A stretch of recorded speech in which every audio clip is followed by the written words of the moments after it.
Hello, hello, hello, kapwa ko magulang, kapwa ko ina, kapwa ko ama rin dahil mag-isa akong nag-aaruga sa anak ko. Anyway, bago ko simulan ang ating crime story, gusto ko lang muna magpasalamat sa inyong pagtangkilik sa aking channel.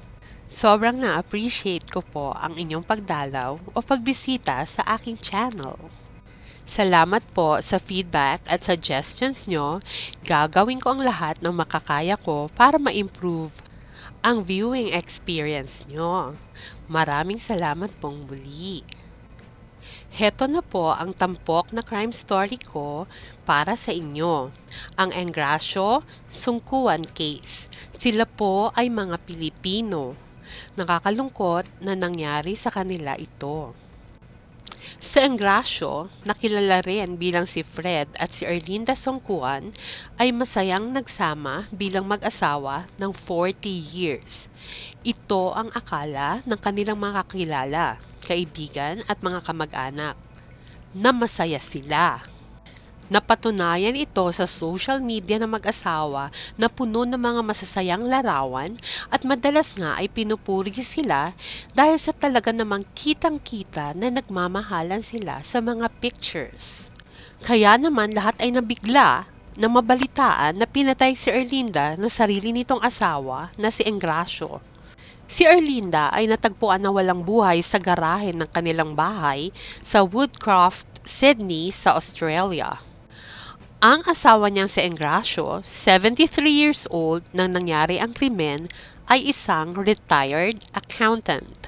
Nakita ang kotse ni Engrasio sa Blacktown Railway Station habang nag-iikot ang isang helicopter na ginamit sa paghahanap sa kanya.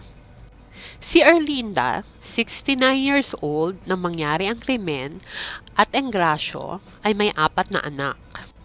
Ang anak nilang si Anna ay hindi makapaniwala na mangyayari ang ganitong krimen sa kanilang pamilya. Sinabi nito na sa 4 na dekada na nagsasama ang kanyang mga magulang ay wala siyang maalalang nagkasakitan ng mga ito o nagkaroon ng malalang alitan. Pero hindi niya alam kung nagkaroon ng epekto ang coronavirus lockdown sa mag-asawa kaya nangyari ang krimen. Hindi alam ni Anna ang mga nangyayari sa buhay ng kanyang mga magulang dahil hindi pinahihintulutan na dalawin ang mga may edad habang may coronavirus lockdown. Sinabi ni Engrasio na binuli siya, hinampas ng tsinelas at tinakot ng kutsilyo kaya niya nasakal ang kanyang asawa. Dagdag nito, nagsimula ang kanilang mga alitan noong 2018 nang nagsimula siyang akusahan ng kanyang asawa ng pambababae at pagwaldas ng pera. Ang totoo niyan ay hindi na sila natutulog sa isang kwarto dahil kahit sa kwarto nila ay may kutsilyo. Mula 2018 ay patindi ng patindi na ang away nilang mag-asawa. Ayon kay Engrasio ay naging bayolente na rin si Erlinda. Madalas na siyang tinatakot na papatayin at lagi na rin siya nitong kinukontrol. Meron pang mga pagkakataon na hinahampas siya nito ng sapatos habang nagmamaneho siya. Itinapon din nito ang kanyang cellphone sa toilet. Sinabi nito na sinabihan siya ni Erlinda na kapag siya ay nahuling ng bababae ay papatayin siya.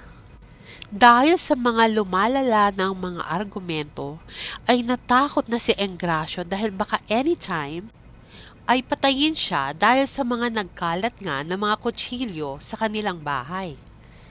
Noong February 2020 ay nag-sign na sila ng divorce papers, subalit hindi ito na-file. Sinabi ni Engrasio na hindi niya magawang iwan ng asawa dahil sa aktibong partisipasyon nila sa simbahan at para na rin sa kanilang pamilya. Matagal nang itinatanggi ni Engrasio na nambababae siya, subalit inamin din ito na pumunta nga siya sa isang massage parlor 6 na taon na ang nakararaan na makita ng asawa niya ang isang G-string sa bahay nila. Ang mga pangyayari tungo sa krimen. 2 araw bago nangyari ang krimen ayon kay Catherine, isa ring anak ng mag-asawa, nagising siya dahil sa matinding pag-aaway ng kanyang mga magulang. Ang dahilan ng argumento ay ang birthday card na nakita ni Erlinda. Ayon kay Engracio, ipinadala ang card na yon sa kanya ng kanyang kasama sa trabaho mahigit 2 taon na ang nakalilipas. Nagsisisigaw raw si Erlinda habang hawak ang isang kutsilyo kasabay ng paghampas ng tsinelas kay Engracio. Kinukulit ni Erlinda ang asawa na ipakita sa kanya ang mga messages sa cellphone ni Engracio. Bukod sa pambababae ay tinatanong din nito ang asawa sa nawawalang $17,000 na nawawala sa kanilang Westpac bank accounts. Noong May 2, 2020, sinabi ni Engracio na pinasok ni Erlinda ang kwarto niya at binato siya ng remote control ng TV. Tumakbo siya papunta sa garahe pero sinundan pa rin siya ni Erlinda na noon ay walang tigil sa katatalak at kasisigaw sa kanya. Narindi siya kaya wala siyang choice kung hindi patahimikin ito.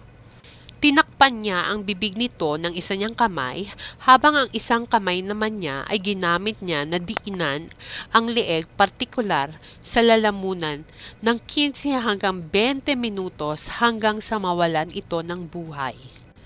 Tinangkapang iligaw ni Engracio ang investigasyon sa pamamagitan ng pagsulat ng isang liham na nakasaad na nagpapaalam na si Erlinda. Ang hatol. Kahit sinabi ng kampo ni Engracio na isa lang self-defense at nawalan siya ng kontrol dahil sa pag-provoke sa kanya, nahatulan pa rin ito sa pagpatay sa kanyang asawa. Dapat talaga ay 10 taon ng hatol sa kanya, pero dahil inamin niya na nagkasala siya at dahil sa isinaalang-alang din ng edad niya, kaya 7.5 taon na lang ang kanyang sentensya. Hindi raw matinding rason ang provocation ng paghampas ng tsinelas sa kanya at wala ring matibay na ebidensya na ibinigay sa korte na magpapatunay na may matinding pagbabanta sa kanyang buhay para mawalan siya ng kontrol at patayin si Erlinda. Si Engracio ay pwede na mag-request for parole sa May 2025. Nang mabasa ko ang crime story na ito, ay napaisip ako dahil minsan sa kagustuhan kong mapabuti ang sitwasyon sa bahay, walang tigil ako sa katatalak. Ayan, honest po ako. Natakot po ako sa totoo lang dahil sa ang pagiging nagger ay maaaring humantong sa pagkawala ng isang buhay o pagkasira ng kinabukasan ng mga mahal natin sa buhay. Nangako ako sa sarili ko na habaan pa ang aking pasensya. Kumalma lang at ipasa Diyos ang lahat. Maraming salamat pong muli sa inyong pakikinig. Hanggang sa muli, paalam.